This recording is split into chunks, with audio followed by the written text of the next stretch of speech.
बिस्मिल्लाहिर्रहमानिर्रहीम। अस्सलाम वालेकुम। आप देख रहे हैं सेहत सब के लिए और मैं हूं आपकी मेज़बान डॉक्टर शुमाला गफ़ार। नाजरीन, हमारा प्रोग्राम सेहत सब के लिए पीटीपी न्यूज़ का एक लाइव क्लिनिक है जिसमें हम बात करते हैं आपकी सेहत के हवाले से। हमारी कोशिश है कि अपने प्रोग्राम के ज़रिए हम लाखों लोगों की जानें बचा सकें, क्योंकि पाकिस्तान में दिल की बीमारियाँ बहुत हद तक बढ़ती चली जा रही हैं और ये एक ऐसी बीमारी है जो कि इंसान को संभलने का मौका नहीं देती। और जब एमरजेंसी आती है तो बसा औकात लोगों को ये भी समझ नहीं आती कि उन्हें किस हॉस्पिटल जाना है और क्या करना है। और डॉक्टरी की ज़ुबान में हम कहते हैं टाइम इज़ मसल, यानी कि जितना जितना टाइम गुजरता जाता है आपका हार्ट का मसल डैमेज होता जाता है। और हमारी कोशिश है कि ऐसा किसी के साथ ना हो। इस कोशिश में हमारा साथ देते हैं major general retired Azhar Mahmood Kiyani, जो कि हिलाल इम्तियाज़ मिलिट्री हैं, AFIC को कमांड कर चुके हैं, RIC के एग्जीक्यूटिव डायरेक्टर रह चुके हैं। He was also personal physician to Prime Minister and President of Pakistan. अस्सलाम वालेकुम सर। जी वालेकुम। Welcome to the programme. कैसे हैं आप? ठीक ठाक हैं? जी अल्हम्दुलिल्लाह। जी, जिस तरह कि मैंने कहा कि सर टाइम इज़ मसल, यानी जितना जल्दी आप पेशेंट को डॉक्टर के पास ले जाते हैं तो पेशेंट की जान बच जाती है। तो थोड़ा सा आप ये बताइएगा कि क्या वजह है कि अलामात जानने के बावजूद लोग इतनी देर कर देते हैं? उसमें आई थिंक जो ज़्यादातर होता है ना, एक तो मरीज़ समझता है कि शायद उसे दिल की तकलीफ़ नहीं है और मैदे की तकलीफ़ है, और दूसरा वो कई दफ़ा जानना भी नहीं चाहता कि दिल की तकलीफ़ है कि नहीं है, कि कहीं एक मैंने देखा है कि वो स्टिग्मा कि कहीं दिल का मरीज़ तो नहीं हो गया, मैं जवान हूँ, साइकोलॉजिकली नफसियाती तौर पे डाउन हो जाऊँगा, इसलिए वो सही टाइम पे रिपोर्ट नहीं करता। अभी रिसेंटली हमने देखा है कि हमारे पास जो पेशेंट आते हैं कि उनको किसी को सीने में दर्द नहीं हो रहा था, उसे जलन हो रही होती है, पेट से लेके ऊपर सीने तक, सीने की हड्डी के पीछे जलन हो रही होती है। वो कहता है जी ये जलन शायद मैदे की वजह से है और मुझे वो तकलीफ़ नहीं है, तो मैं फ़लाँ चीज़ खाऊंगा ठीक हो जाएगी, फ़लाँ के पास जाऊंगा ठीक हो जाएगी। डॉक्टर के पास जाता है, जनरल फिजिशियन, जनरल जो प्रैक्टिशनर है उसके पास जाता है, तो उसको जो सिम्टम बताता है उस हिसाब से वो जलन वाली कोई ना कोई दवाई लिख के दे देते हैं। लेकिन जब आप ECG करते हैं तो आपको, और अगर आपको ECG पढ़नी आती है और डॉक्टर को ECG पढ़नी आती है, तो आप फ़ौरन डायग्नोस पता चल जाए कि नहीं ये गड़बड़ है, इसको फ़ौरन दाखिल करने की ज़रूरत है। रिसेंटली हमारे साथ हुआ, 35-36 साल में 2 लड़के हमारे पास आए कि जी जलन हो रही थी, 2 दिन मैंने दवाई ली, आज जलन बढ़ गई सुबह से, तो मैं कई दफ़ा बीच में मुझे चक्कर आया। वो पहुंचा तो उसके ECG में anterior my massive heart attack हो रहा था, और शुक्र है टाइम पे पहुंच गया, फ़ौरन उसकी ट्रीटमेंट हुई, उसकी ECG सेटल होगी और उसको डैमेज ही नहीं हुआ, उसका हार्ट 100% बचा रहा। तो ये चीज़ें हैं, जब आप टाइम पे पहुंचते हैं तो आपका हार्ट डैमेज नहीं होता, फ़ौरन ट्रीटमेंट शुरू हो जाती है और आपकी मसला जो है वो हल हो जाता है, और फिर आप दोबारा वही नॉर्मल पर्सन बन जाते हैं जो कि हार्ट अटैक से पहले के होते हैं। अगर हार्ट अटैक को अस्पताल पहुंचने में लेट होंगे या डॉक्टर के पास जाने में लेट होंगे और आपकी ट्रीटमेंट लेट होगी और आपको हार्ट अटैक हो जाएगा, तो फिर हार्ट आपका डैमेज हो जाएगा, और वो आपके लिए बहुत ज़्यादा नुकसान है कि वो डैमेज परमानेंट है, वो वापस नहीं आएगा, और इतना हिस्सा दिल का आपका कमज़ोर हो जाएगा, और उस कमज़ोर हिस्से के साथ आपने सारी ज़िंदगी फिर गुजारनी है। तो हमारी जो एफर्ट और ये हम जो प्रोग्राम चला रहे हैं, मकसद ही उसका यही है कि आप हार्ट अटैक होने से पहले डॉक्टर के पास पहुँचें, आप प्रिवेंशन वाली स्टेज पे पहुँचें, ताकि आपको हार्ट अटैक ज़िंदगी में हो ही ना। आप एहतियात कर लें, दवाइयाँ अपनी शुरू कर दें, और जो जो एहतियात की ज़रूरत है, अगर शुगर ब्लड प्रेशर कंट्रोल करके रखें, अगर आप सिगरेट पी रहे हैं तो सिगरेट पीना बंद कर दें, तो आपकी बहुत सारे इसके जो नुकसानात हैं इस हार्ट अटैक के, उससे आप बच सकते हैं। बिल्कुल ऐसे ही है सर, और हम यही कोशिश करते हैं कि बार बार लोगों को ये बात बताएं, उनको बावर करवाएं कि अगर वो ये स्टेप्स ले लेंगे तो मरीज़ की जान बच सकती है। और हमने हमेशा देखा है कि बाद में फिर मरीज़ के जो रिश्तेदार होते हैं उनको काफ़ी अफसोस होता है कि अगर वक्त पर वो ये स्टेप ले लेते तो जान बच सकती थी। सर, अगर हमने हॉस्पिटल पहुंचा दिया, आपने कहा कि वहाँ पर ECG भी बाज़ औक़ात ठीक आ जाती है और पेशेंट को घर भेज दिया जाता है, तो फिर किस तरह से पेशेंट को पता चलेगा कि ये दिल का ही मसला है? और क्या अगर उसको तकलीफ़ हो रही है तो उसको घर नहीं बैठना चाहिए, दोबारा से कोई और सेकंड ओपिनियन ले लेना चाहिए? ये देखें, ये जो आपने बात की है, ये हमें आजकल प्रॉब्लम ज़्यादा आ रहे हैं कि कुछ मरीज़ का कसूर होता है, कुछ अस्पताल का या डॉक्टर्स का भी कसूर होता है कि मरीज़ बेचारा पहुंच गया अस्पताल में और ये उसके साथ ज़्यादती है कि उसे हार्ट अटैक हो रहा हो, और आप कहें नहीं आपकी हर चीज़ ठीक है, आप घर चले जाएं, वो घर पहुंचे और उसको हार्ट अटैक हो जाए। तो ये क्रिमिनल है कि आपने उसको, उस हार्ट अटैक को बचा सकते थे। मरीज़ ने अपना काम जो करना था पूरा कर दिया, रिपोर्ट कर दी, अस्पताल पहुंच गया, अब उसे बचाना हमारा काम है। इसलिए फ़ौरन आई थिंक अगर मरीज़ को समझे कि उसको तकलीफ़ हो रही है, वापस भेज दिया, दोबारा अस्पताल में जाए। अगर उस अस्पताल में नहीं वो एंटरटेन करते, किसी और अस्पताल में ऐसे जाए जहाँ पे उसे कहे जी मुझे प्रॉब्लम हो रहा है, इसको ठीक करें। और वो ये वही टाइम होता है जिसमें से ये मर्ज़ जो है वो ठीक हो सकता है और टोटली ट्रीट हो सकता है और आपका हार्ट अटैक रुक सकता है। सही। और सर ये जो मौसम चेंज हो रहा है, सर्दियाँ आ रही हैं, तो इसमें भी क्या हार्ट अटैक्स की शरह बढ़ जाती है? हमने देखा है कि इसमें ये प्रॉब्लम बढ़ जाता है, तो इसकी क्या वजह है?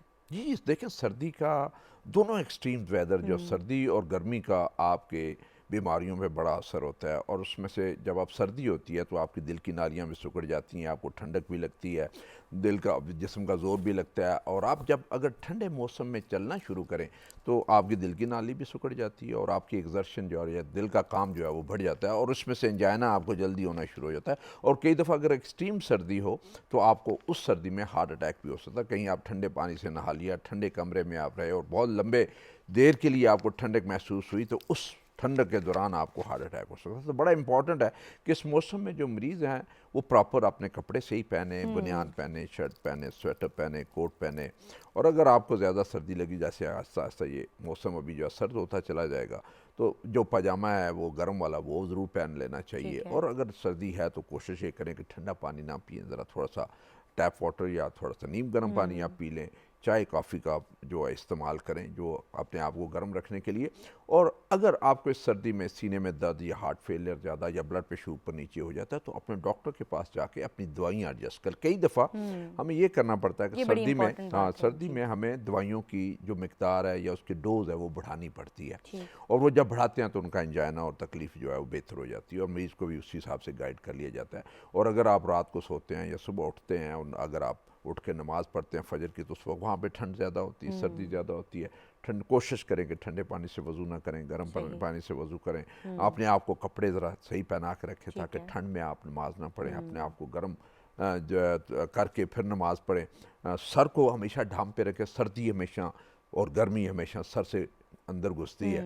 और जो एक्सपोज पार्ट्स हैं, जो नंगे पार्ट हैं, गर्दन हो गया, चेहरा हो गया, इससे ज़्यादा होती है, वो आप कवर करके रखें। जुराबे और मोज़े पहन के रखें ताकि आपको, क्योंकि पाँव से सर सर्दी यहाँ पर कॉलर है, उनको ले जी लेते जी हैं। अस्सलाम वालेकुम, कौन कहाँ से बात कर रहे हैं? वालेकुम अस्सलाम। अमीर अमीर खुशरो बोल रहा हूँ जंग। जी, सवाल पूछिएगा। जब मैं खाना खाता हूँ तो ये तेल वाली साइड पे घुटन महसूस होती है, दबाव महसूस होता है। अच्छा, क्या उम्र है आपकी? उम्र है 46। फैमिली में किसी को दिल का मसला है? पहले मेरी वालदा की डेथ हुई थी इसी वजह से। ठीक है। ब्लड प्रेशर, शुगर है आपको? नहीं, ब्लड प्रेशर भी नहीं, शुगर भी नहीं। और ये दर्द कितनी देर के लिए आता है और इसके साथ क्या पसीने भी आते हैं? ये दर्द कहीं जाता भी है? नहीं नहीं, पसीना नहीं है तो ऐसे ना, जैसे जब खाना खाता हूँ तो आपको 1.5-2 घंटे बाद जैसे ये दबाव महसूस होता है। कहाँ पर महसूस होता है दबाव? सीने पे। ठीक है। अच्छा। सिगरेट पीते हैं? सिगरेट वगैरह पीते हैं आप? सिगरेट पहले बहुत पिए, 20 साल, आप मुझे 5 साल हो गए, अब छोड़ दिए। ठीक। ठीक है। वॉक वगैरह करते हैं? वज़न ज़्यादा तो नहीं है? वजन ज्यादा है, मेरा 82 है। टेस्ट वगैरह हुए हैं कोई आपके? नहीं नहीं। ठीक है, बहुत शुक्रिया कॉल करने का। सवाल का जवाब देते हैं। जी सर। जी जी, ये इनका बड़ा टिपिकल सिम्टम है जो कि खाना खाने के बाद सीने में घुटन महसूस होती है और कई दफ़ा जो खाना हज़म होने में आपको देर लगती है। और ये भी एक एंजाइना की किस्म होती है जिसे पोस्टपेरेंडियल हम एंजाइना कहते हैं। अच्छा। तो इन्हें चाहिए कि वहाँ पे ये समझें कि इन्हें दिल की तकलीफ़ है। ठीक है। और इन्हें वहाँ पे जो डॉक्टर साहब हैं झंग में, DHQ में, डिस्ट्रिक्ट हेडक्वार्टर अस्पताल, वहाँ पे होंगे जो दिल के स्पेशलिस्ट होंगे, कार्डियोलॉजिस्ट, उनसे मशवरा करें और अपने जो बेस लाइन टेस्ट है और अपनी दवाइयाँ शुरू करवा दें। इनके चाहिए कि इनके वो बेस लाइन टेस्ट जो हम बताते हैं, खून के टेस्ट इनके हो जाएँ, blood CP, sugar, lipid profile cholesterol और वो सारी चीज़ें करवा लें। और साथ ही अपने ECG करवा लें और एको अगर वहाँ पे वो करवा लें और ज़रूरत पड़े तो अगर वहाँ पे सहूलत है ETT की, स्ट्रेस टेस्ट की, तो वो वहाँ से करवा लें और वहाँ से इन्हें पता चलेगा दिल की तकलीफ़ है। लेकिन अगर ना भी वहाँ पे टेस्ट नार्मल भी आए तो उन्होंने दवाइयाँ नहीं छोड़नी, दवाइयाँ दिल की ही लेनी है। और वो फिर अब हमें ये दवाइयाँ खा के हमें बेशक 2 हफ्ते के बाद या 4 हफ्ते के बाद फ़ोन करके हमें बताएं दोबारा कि से इनकी फ़ोन तबीयत कर कैसी है। लें। जी जी। ठीक है, ये बड़ी अच्छी आपने बात की कि दोबारा से फॉलो अप इनका होना चाहिए और हमें ये कॉल ज़रूर करें। सर हमने बात की कि कुछ कुछ लोग ऐसे होते हैं जिनको दर्द आता है, फिर वो इमरजेंसी में जाते हैं, लेकिन कुछ लोग ऐसे भी होते हैं जिनको दर्द महसूस ही नहीं होता। I am talking about diabetic patients. तो फिर सर उनको कैसे पता चलेगा कि उनको दिल का दौरा पड़ रहा है? ये बहुत अच्छा सवाल है। आई थिंक जो डायबिटिक पेशेंट्स है ना, मेरा उन सबको ये मशवरा है कि आपने सारे टेस्ट, ब्लड टेस्ट साल में एक दफ़ा ज़रूर करवाएं, एको हफ्ते साल में एक दफ़ा ज़रूर करवाएं, स्ट्रेस टेस्ट ETT हर डायबिटिक को साल में एक दफ़ा ज़रूर करवाएं। ये साइलेंट, हम इसे साइलेंट हार्ट अटैक कहते हैं कि आपको सिम्टम्स नहीं होते और खामोशी से आपको हार्ट अटैक होता है। ये ना सिर्फ डायबिटिक्स हैं बल्कि 30% नॉर्मल जिनको शुगर नहीं भी होती उनमें भी ये प्रॉब्लम होता है कि उन्हें कई दफ़ा सिम्टम्स नहीं होते और सीधा सीधा हार्ट अटैक होता है। तो उसमें ये जो टेस्ट हैं ये पिक करते हैं वहाँ से कि किसको बीमारी है, वक्त से पहले वो पिक हो जाती है और उसमें से आप फिर बाकी टेस्ट CT एंजियो वगैरह करवा लेते हैं। तो ये टेस्ट बहुत ज़रूरी है उनके लिए कि हर डायबिटिक को, हर शुगर वाले मरीज़ को हर साल एक दफ़ा स्ट्रेस टेस्ट, अपना एको और ब्लड टेस्ट ज़रूर करवा लेने चाहिए। सर कुछ पेशेंट्स ऐसे होते हैं जिनका कार्डियक अरेस्ट हो जाता है, उसी वक्त उनकी डेथ हो जाती है, बल्कि 70% of the patients they never make it to the hospital.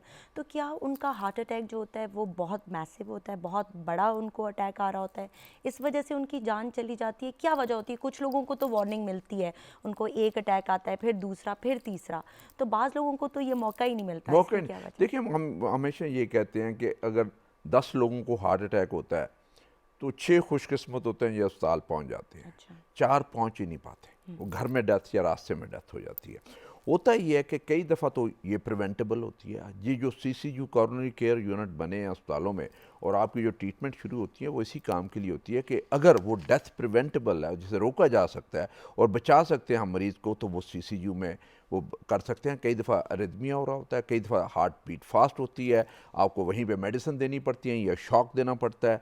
कई दफ़ा हार्ट इतना स्लो होता है जिससे हम हार्ट ब्लॉक कहते हैं, कई दफ़ा आपको पेस मेकर डालना पड़ता है और ये लोग बच जाते हैं। घर से जो शिफ्ट करना होता है अस्पताल का, इसलिए इम्पॉर्टेंट है कि एक तो फ़ौरन आप जो ही पहुँचते हो तो आपका हार्ट मॉनिटर हो जाता है कि हार्ट में चल क्या रहा है। ये पता चलता है जी कि कोई रिदम का प्रॉब्लम तो नहीं है, हार्ट फेलियर तो नहीं है, ब्लड प्रेशर ड्रॉप तो नहीं कर गया, जिसे हम कार्डियोजेनिक शॉक कहते हैं।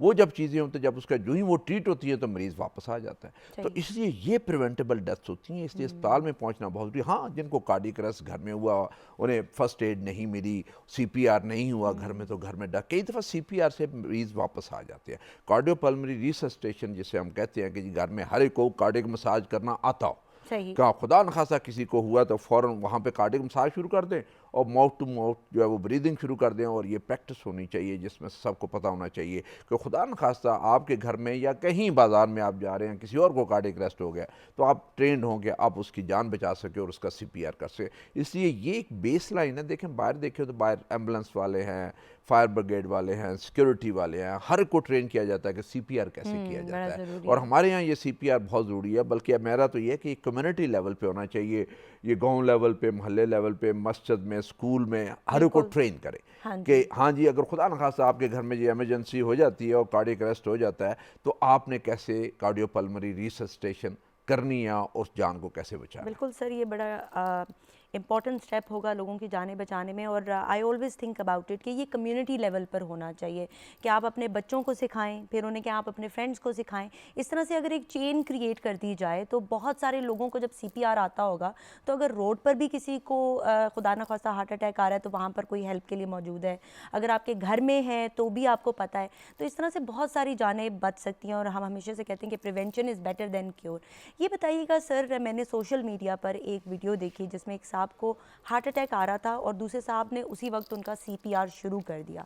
तो CPR शुरू किस वक्त किया जाता है? अगर पेशेंट रिस्पॉन्सिव है तब कर सकते हैं, यानी आपने वेट करना है कि आपने एम्बुलेंस को कॉल कर दिया और पेशेंट अनरिस्पॉन्सिव हो गया तब CPR स्टार्ट करना है? बहुत ही अच्छा सवाल है आपका। आपके जिंदा पेशेंट को CPR जो है वो आप ना करें। एक तो आपने ये देखना होता है कि अगर आपको पता है कि नब्ज़ कैसे चेक की जाती है, नब्ज़ चेक करनी है और देखना है कि नब्ज़ चल रही है। नब्ज़ जो है हमेशा ये अंगूठे वाली जो साइड होती है, यहाँ पे आप जब उंगली रखते हैं तो ये फोकस कीजिएगा इधर कि जहाँ पे आप उंगली रखते हैं तो आपको एक वेव जो है आपकी उंगली को टच करती है, ऊपर नीचे होती है, पल्स जो है वो टच करती है, ये आपकी नब्ज़ है। अगर तो नब्ज़ चल रही है तो इसका मतलब है कि आप वो करने की ज़रूरत नहीं है। दूसरा, आपने कान उसके नाक के पास लेके जाना है और सुनना है कि क्या वो सांस ले रहे कि नहीं। बिल्कुल। अगर वो सांस ले रहे हैं तो फिर आप बेशक CPR ना करें, अगर सांस बंद है तो फिर आप CPR शुरू कर दें। और वो रजिस्ट्रेशन वाली वो वाली चीज़ है, वो बड़ी इंपॉर्टेंट है। और कई दफ़ा ऐसे भी होता है कि अगर आप जिंदा बंदे को CPR करें तो रोक देता, भाई ना करो मैं जी। ठीक हूँ, मुझे यहाँ ऐसे तकलीफ ना ही है दे। सर, क्योंकि सोशल मीडिया पर बहुत सारी ऐसी चीज़ें होती हैं जो कि लोग बस वीडियोस बना देते हैं। And when I watch that video, मैंने कहा कि यार ये तो गलत मैसेज जा नेक्स्ट रहा आई थिंक है, नेक्स्ट और इसी प्रोग्राम में वजह आप से रख हम लें, क्लैरिफाई आपने करना मुझे चाह रहे थे। रिमाइंड करना, हम आपको एक CPR की वीडियो इधर दिखाएंगे, बिल्कुल। आपके प्रोग्राम में आपको दिखाएंगे वो CPR की वीडियो, ताकि लोग लोगों को जान पता जाएं कि चले। ये CPR कैसे होता है। और मैं नॉर्मली आई थिंक ये हमारा हर डिस्ट्रिक्ट लेवल पे, तहसील लेवल पे, स्कूल लेवल पे जो है वो मैं रिक्वेस्ट करूँगा कि जो हमारे कार्डियोलॉजिस्ट उस एरिया के जो कार्डियोलॉजिस्ट हैं वो एक्चुअली एक डेमोस्ट्रेशन इन जगहों पे जाके ज़रूर दें कि बिल्कुल। CPR कैसे करना कैसे करना है, कि घर चाहिए। में अगर किसी को हो जाता है या बाहर किसी को हो जाता है तो किसी मरीज़ की जो है मदद हो सके और हम जान बचा सकें। सर कॉलर हैं यहाँ पर, उनको लेते हैं। अस्सलाम वालेकुम, कौन कहाँ से बात कर रहे हैं? वालेकुम सलाम मैडम, ये मैं आज़ाद कश्मीर बाग से बात कर रहा हूँ, एहसान। जी एहसान साहब, सवाल पूछिएगा। जी, ये वाइफ है मेरी, उसको 3-4 दिन हो गए चेस्ट में पेन आ रहा है और उसकी आवाज़ भी, जब बातें करते हैं आवाज़ भी बैठ गया, तो उसके लिए अच्छा ठीक है, उम्र क्या है वाइफ की? वाइफ के है 29।